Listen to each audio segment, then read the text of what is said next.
അച്ഛൻ മരിച്ച് മാനസിക വൈകല്യമുള്ള അമ്മയുടെയും അമ്മൂമ്മയുടെയും ഒപ്പം ജൂൻ തളർന്നിരുന്ന ശ്രീരാജിൻ്റെയും ശ്രീജിത്തിൻ്റെയും അവസ്ഥ സംബന്ധിച്ച് പത്രത്തിൽ വാർത്ത വന്നിരുന്നു. ഈ കുട്ടികളുടെ അവസ്ഥ സംബന്ധിച്ച് വന്ന വാർത്ത ബഹുമാനപ്പെട്ട മുഖ്യമന്ത്രിയുടെ ശ്രദ്ധയിൽ സുതാര്യ കേരളം പരിപാടിയിലൂടെ കൊണ്ടുവരികയും ഈ കുട്ടികളെ ആലപ്പുഴയിൽ നടക്കുന്ന ജനസമ്പർക്ക പരിപാടിയിലേക്ക് മുഖ്യമന്ത്രി ക്ഷണിക്കുകയുമായിരുന്നു. ഇവിടെ വെച്ച് ഇവർക്ക് നൽകിയ സഹായങ്ങളെക്കുറിച്ച് അമ്പലപ്പുഴ തഹസിൽദാർ ഹുസൈൻ ഇപ്പോൾ നമ്മോട് സംസാരിക്കും.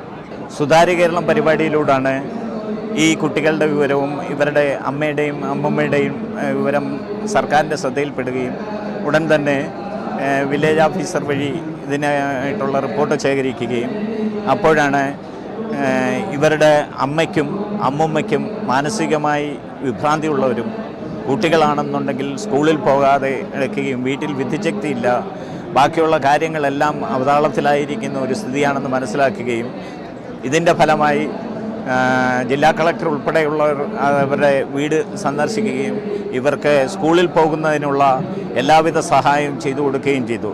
സൈക്കിള്, യൂണിഫോമ്, പുസ്തകങ്ങൾ, ബാഗ്, ബാക്കിയുള്ളവയെല്ലാം ചെയ്തു കൊടുത്തു.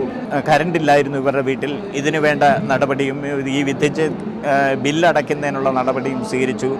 കൂടാതെ ഇപ്പോൾ മുഖ്യമന്ത്രി ഈ ജനസമ്പർക്ക പരിപാടിയിലൂടെ ഇവരെ സ്നേഹപൂർവ്വം പദ്ധതിയിലേക്ക് ഏറ്റെടുത്തിരിക്കുകയാണ്. ഇതുകൊണ്ട് ഇവർക്ക് 1000 രൂപ വെച്ച് പെൻഷൻ ലഭിക്കുന്നതാണ്.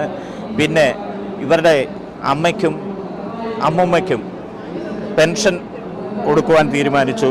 ഇവർക്ക് വീടും ടോയ്ലറ്റും നിർമ്മിക്കുന്നതിന് വേണ്ടി 50,000 രൂപ ധനസഹായം നൽകുകയും പിന്നെ ഈ കുട്ടികൾക്ക് ഒരു സൈക്കിൾ കൂടി വേണമെന്ന് പറഞ്ഞു. അതും നൽകാനായി ഇപ്പോൾ മുഖ്യമന്ത്രി തീരുമാനിച്ചിരിക്കുകയാണ്.